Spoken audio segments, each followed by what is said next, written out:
Greetings, every people, it's your cult personality here, ToonKritic's the name, Toon's name of my game. Welcome back to the Sketchpad, the little show where I interview people, whether they're from this fandom, or that fandom all the way over there. I'm starting something a little different this time. You may know me, I've interviewed a few voice actors in the past, but now I'm stepping back into reviewers, specifically video game reviewers. This will be the first in a hopefully long series of lines of video game reviewers I actually get to talk to. And I think I picked a pretty cool one to start off with. So, ladies and gentlemen, let me introduce you to NitroRad. I am the coolest man that exists on this world. What's up, everybody? I am NitroRad, also known as James. I'm going to say I'm James, also known as NitroRad. You know, what's up? Yeah, so first off, thank you for taking time out of your busy schedule. I know you have many videos to do, probably more obscure platformers to look up. Yeah. But anyways, so, for those who don't know who you are, tell us, who is NitroRad? Essentially, I'm just another, I guess, run-of-the-mill YouTube video game man. I like doing reviews on games. I used to do top 10s every now and then, not so much anymore. I like to focus on genres that people don't focus. I do a lot of RPG Maker horror games like Yume Nikki and Mogeko Castle and Off, all that kind of stuff. And I also do obscure platformers. Like, a lot of people have done videos on things like Mario and Banjo-Kazooie, but I focus on the long-forgotten stuff, like games like Ty the Tasmanian Tiger and Whiplash, Gex, the Rayman series, stuff like that. You know, it actually was through your Thai reviews that I was actually able to start finding out more about your channel and whatnot. And it's Really? funny, too, because I've played some of those games you've talked about. Like, I remember my mom got me these... When she used to go to Blockbuster, she'd pick up these random games. And about half of the games you've covered, she gave to me, say, "Hey, Zach, would you like to play this game?" What is this? I don't want this. We're Sonic. Yeah, the thing is, I'm pretty sure Ty the Tasmanian Tiger actually did really well, so a lot of people actually do know about those games. It's just that no one really cares or remembers it. Yeah, it's unfortunate. I do like the Thai series. So I like the second one. First one's okay. Third one's like... Don't even get me started on thinking. So, tell us, how did you get your start on YouTube? Well, I got my start on YouTube in like 2007 when my dumb friend and I, we were like in grade 7, we were like, yeah, let's make a James Bond parody because my friend had a camera and it was called James Blonde. It's not on YouTube anymore. It's deleted for obvious reasons. Maybe that's for the best.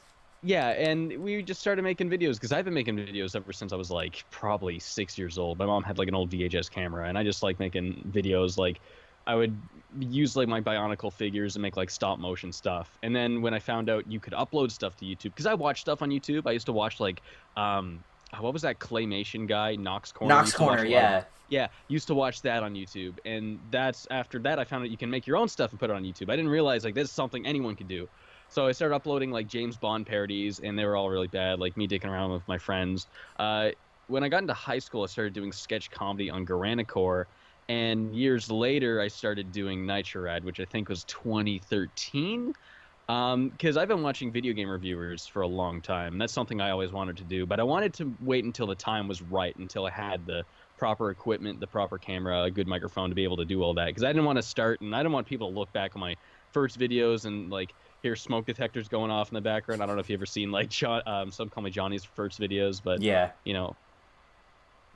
So, what really inspires you, and who do you draw from for inspiration for your reviews? Are there any reviewers that sort of, I guess, clicked with you? Yeah, it's interesting that a lot of people would obviously say Angry Video Game Nerd. That's like the big one a lot of people say. But for me, I used to watch him a lot. I still do watch him a lot. But he never made me want to do that. It wasn't until Peanut Butter Gamer and JonTron came out. Those were the people that made me really want to do it, because especially Peanut Butter Gamer, while I don't really watch his stuff that much anymore, back then it was like, this isn't like a character, this isn't like some sort of comedy series, this is just a chill dude talking about things he's passionate about. It was super cool about Peanut Butter Gamer back in the heyday is that he would talk about things no one could possibly care about, but it was really interesting. Like, hey, I found this UFO Easter egg in Wii Ski, and I was like, you are the only person that would know this. And kind of things so obscure and inane and mundane as that being that interesting, I thought this is something I want to do. And Um, honestly, from what I've seen of your beginning stuff until now, you've really shown you got the skills, man. You are like probably one of my favorites video game Thank reviewers you. right now. Appreciate that a lot. But yeah, as far as inspiration goes, there's two main people that really inspire me. The first is Some Call Me Johnny. Mm. He is such like a chillax, like perfect formula for his videos. He's really passionate about the games he plays. It's just a guy straight up giving an opinion, maybe a joke or two, but the focus is just on what's interesting. And Super Bunny Hop. He also does like really high quality stuff. I find his editing's a little wonky sometimes, but his writing and narration is spot on. All right. So now, where did the fascination with reviewing obscure platforming games like, Blinks and Zapper and KO the Kangaroo and Ty the Tasmanian Tiger come from? Well, that's because that's a genre I grew up with. I played platformers more than anything as a kid, and I played a lot that a lot of people didn't seem to remember. Ty the Tasmanian Tiger and Gex were the two I played a lot as a kid. I also played a little bit of Chameleon Twist, which I plan on doing a video on sometime. But yeah, it's just it's a lot of people talk about how much they love platformers, yet I don't see a lot of people discussing all the older gems that, not so much gems, the ones that people don't seem to care as much about. So there's just a lot of games out there that no one has really done high quality videos on, and I felt that was like something I could fill in and fill that gap. Um, it started because when I started doing videos, I just wanted to do videos on the three games I really wanted to do. That was Star Tropics, Yume Nikki, and Ty the Tasmanian Tiger, because those were three obscure games that meant a lot to me at one point in my life, and I guess just doing Ty the Tasmanian Tiger, that just stuck as platformers, and doing Yume Nikki just stuck as RPG Maker horror games, because those were two very niche genres that not a lot of people were doing, and I could just keep going at it and keep doing it, and I kind of created an audience that way. Hmm. What do you think has been like the most fun project to work on with all the obscure platformers and whatnot? In This one's not obscure at all, but in recent memory, the one I did with Brady, actually no, both the ones I did with Brady. The Whiplash video was a whole lot of fun to film. The joke where I'm like Whiplash and like it cuts to me and like with the drum set and I play the beginning of the song Whiplash from the film Whiplash.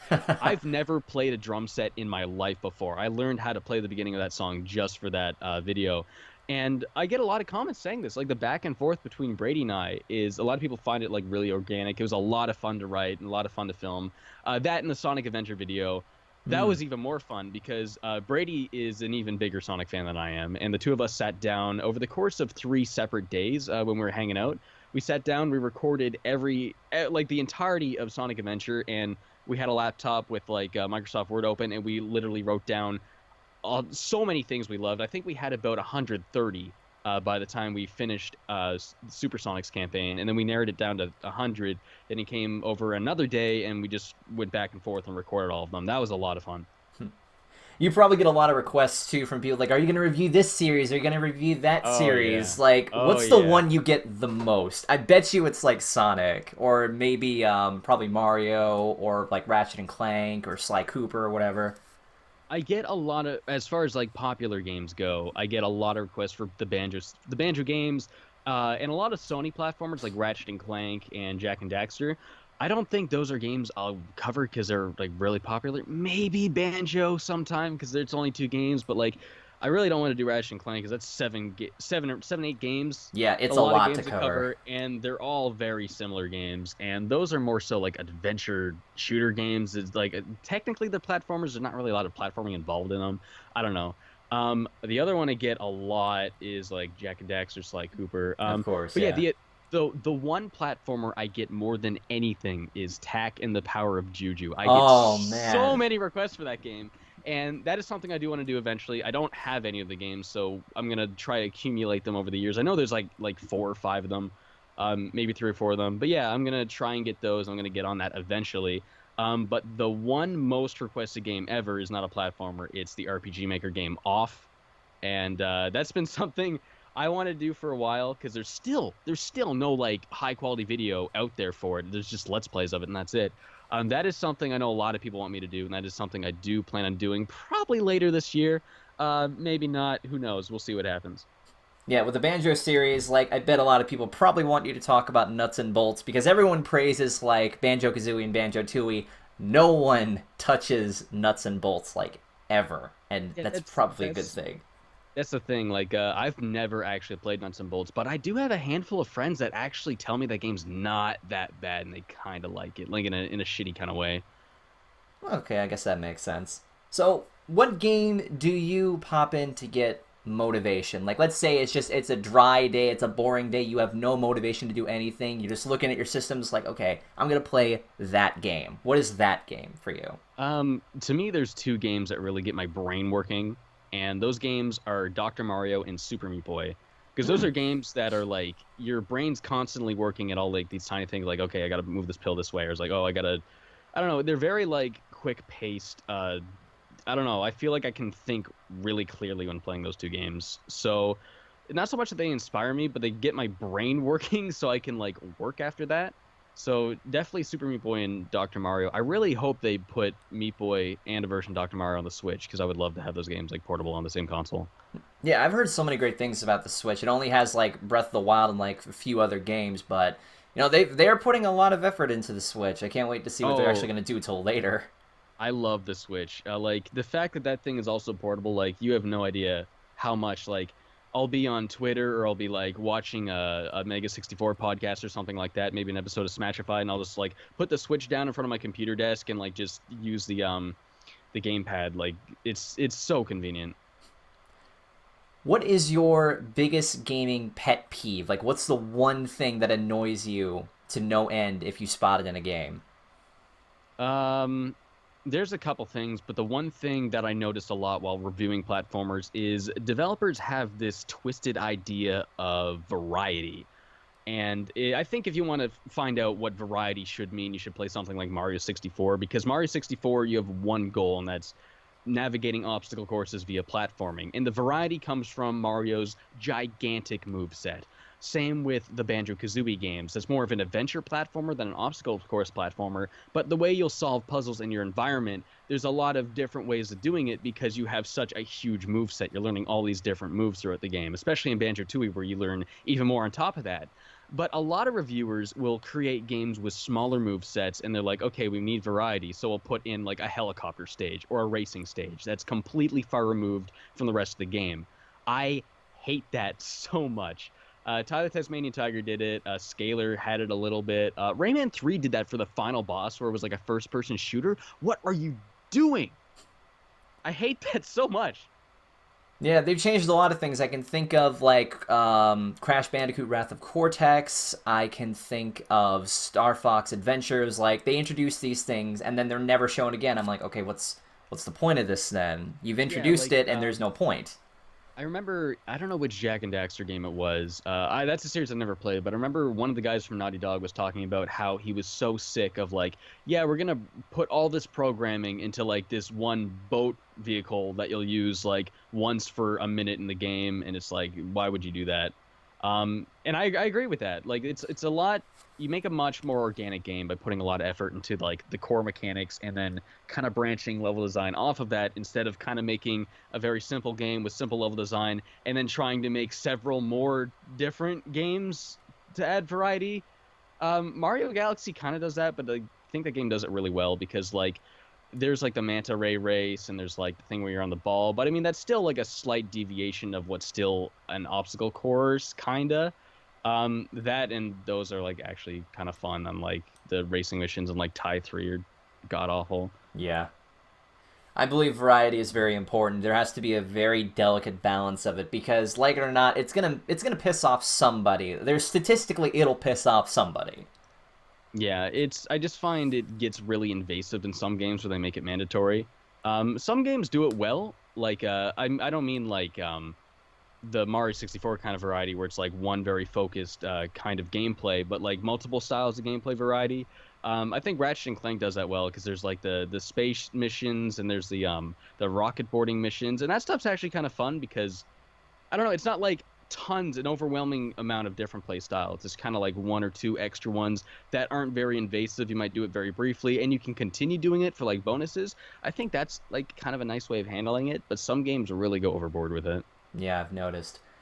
What is a game series or game you will never touch? Just never. Never gonna happen. Nuh-uh. No way, Jose. Do you mean never touch, like never play, or never do a video on? I guess both. Okay, Five Nights at Freddy's. Yeah, that's a good choice, honestly. Not happening.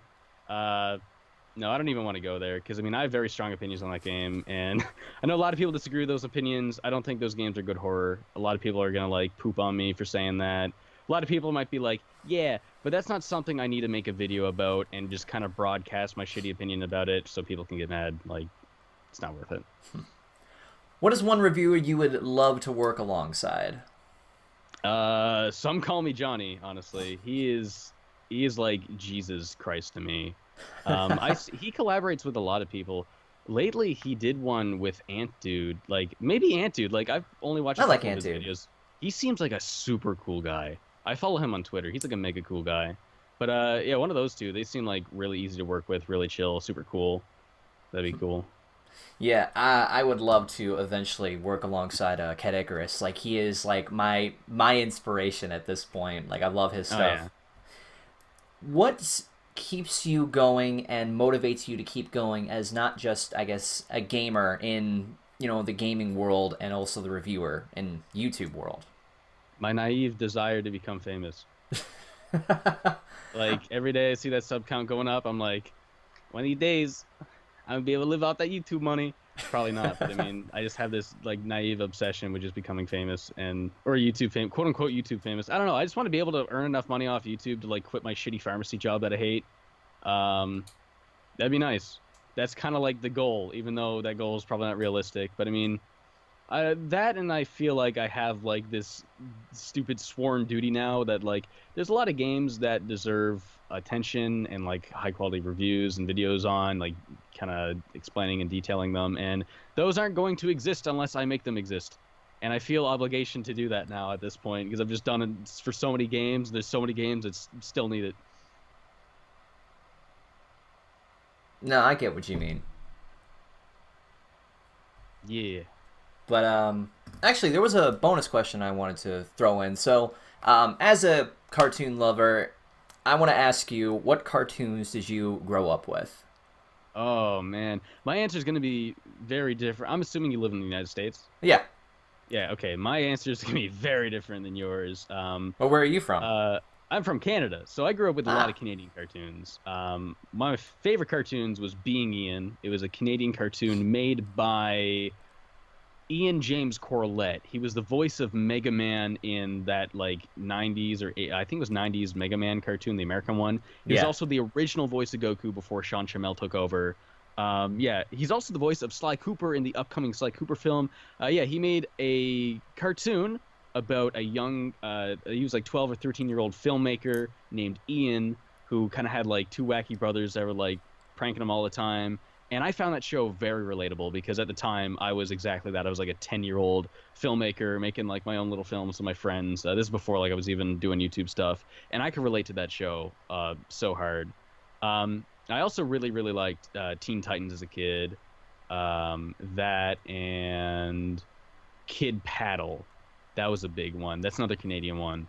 Kid Paddle was like the only show because nowadays you see so many references to like video games and like the character likes video games, and that's just kind of a thing that they use to so kids can relate to it. But back in the early 2000s, that was something that was very rare. You wouldn't see a character that played video games as often back then. Kid Paddle was like one of the first cartoons I watched as a kid where the main character was like a gamer. He was like really into video games, and that's not what it was all about, but I could kind of relate to him in that way, and I thought that was like super cool. Yeah, you see, like, with video games, like, in cartoons and whatnot, some view them as cool, some others, like, view them as, like, lame or whatever. It's really hard to find what exactly people's perspectives are on them. There's so many, like, video game cartoon shows, too, and people get confused with that as well. Yeah.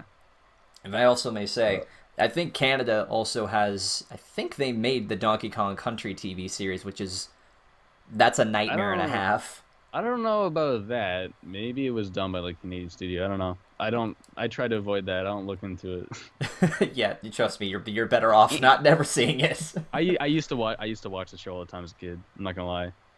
Yeah, I It had was the so bad. VHS tape of it, and I'm like, hey, Oh this isn't no. bad. This isn't too bad. And then I You can watched it see years their later.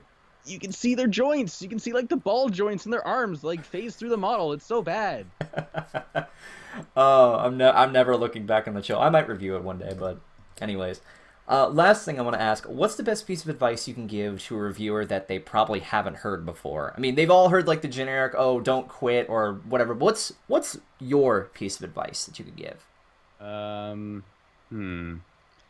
I guess don't make something that you think other people will want. Make something that you would want to watch. For example, I like to watch Some Call Me Johnny, so I'm going to try and make something to that caliber. That and like, don't ever be satisfied with it. Like, a lot of times, like, I put out a video and I'm like, I'll be really proud of it. 1 month later, I'll look back on it and think it's like a pile of crap. Like, never be completely satisfied with what you're doing because that's how you grow. You want to get better like constantly. You want to try and like learn how to edit better, maybe speak better, get better capture equipment. Like only in the past month, I finally got HDMI upscalers for like every console, and now my footage looks even better. Even though like before, I'm like, yeah, my footage finally looks really good. I got an Elgato. I was like, no, and I can make it look really good. Yeah, never be satisfied. Always strive to be even better because that's how you become like good. I guess I don't know. No, that's actually really good advice. And I think that's where I've got no more questions. Did you have any questions? Can I have $90? Oh, hang on. Let me just go get my PayPal. Hang on. Nice. But yes, so, Nitro, good sir, if people want to follow you, how should they do that? I got my YouTube channel, which is just NitroRad. I also have a Twitter at NitroRad, and I got a Facebook page, which is NitroRad Official, because apparently NitroRad was already taken. It's some like Indonesian guy's Facebook, and I don't know why that happened, but I had to make that one NitroRad Official. But yeah, if you want like professional looking updates, check out my Facebook page. If you want me to like destroy the illusion that I'm some sort of professional and you realize I'm an idiot, and I tweet about farts, follow me on Twitter. But yeah, if you're looking for some high quality gaming reviews, check out my YouTube channel, NitroRad. I also do sketch comedy, not as much as I used to nowadays, but I have another channel called Garanicor where my buds and I do some sketch comedy. We've done stuff on like Metal Gear a lot. We did a Final Fantasy video recently. That stuff's super cool. Check it out or die, bitch. Just kidding. All right. So this takes care of another exciting episode of the Sketchpad. Nitro, thank you so much for coming on. You're an absolute blast. Thank you for having me. All right. I say that like you're my mom, like you birthed me. Thank you for having me on the show. Something like that. So, with that being said, I am the Toon Critic, keeping you totally tuned for your entertainment. Thank you for watching, and stay awesome.